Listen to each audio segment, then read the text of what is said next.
What's up, everybody? Happy 1 week anniversary of phase 2. It's been so exciting to see the city slowly but surely return to normal. There's a lot of exciting things I know in my neighborhood. Restaurants, I feel like every single day it's packed in the outdoor seating. This past week for me at work has been absolutely insane. We're back to meeting buyers and sellers face to face. Of course, we have some guidelines and new forms and regulations around showing, but it feels incredible. I wanted to take some time here to go through just a couple of pointers for buyers as we get back out here in the market. Because we're getting this same common question of what's going to happen with pricing. So instead of giving you just data, and instead of giving you just numbers, I want to go down with some advice and just overall some points that we're seeing. The first is there are options out there. There's a lot of really, really good options that have been on the market for the past 3 months, and there just has not been the level of activity in order to secure those. I mean, the fact is we haven't been able to show, so of course those apartments are still in the market. Now, what that can mean is there is opportunity. Buyers as a whole may have a little bit more time and just more options of overall, because we're seeing both spring inventory that was coming in the market in February and March, and now summer/late spring inventory where we typically see the most amount of inventory. The second thing is there are really active bidders. So a lot of buyers are making offers.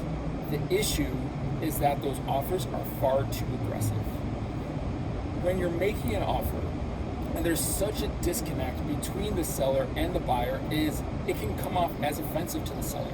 Not just offensive, but they're just not going to take you seriously.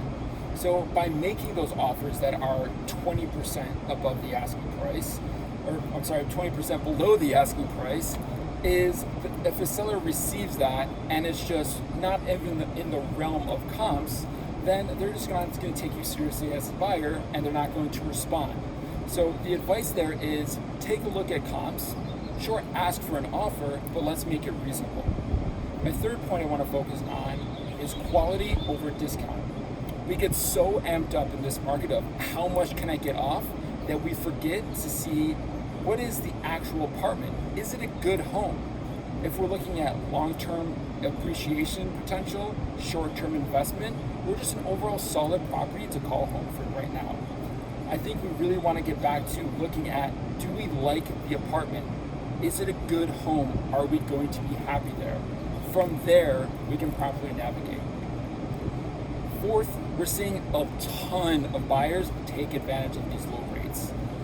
Being where they are, I mean, it's basically free money right now. So even though maybe you're not going to get that extra little bit off of the asking price because the seller's just not quite ready to move forward, the rates are saving you from day one, even apart from pricing. And lastly, I want to get to is time. If you identify a home that you love, move quickly, especially now when buyers are able to get out and see homes actively.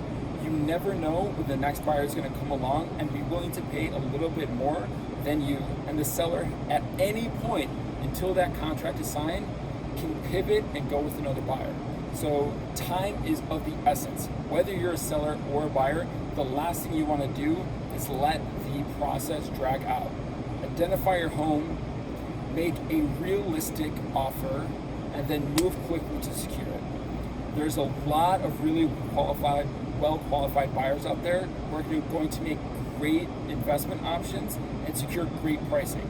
It's going to take some time for us to get back to momentum. I completely agree with that. But what better time to look than when nobody else is, and when rates are at a record low. So, have to end with my plug. If you do have any questions, you want to talk more about your situation, I would love to connect and game plan how we can help buy or sell your home. There is a strategy for everything, and I would love to connect to go over more detail. Call me, text, email, anytime. I look forward to speaking soon.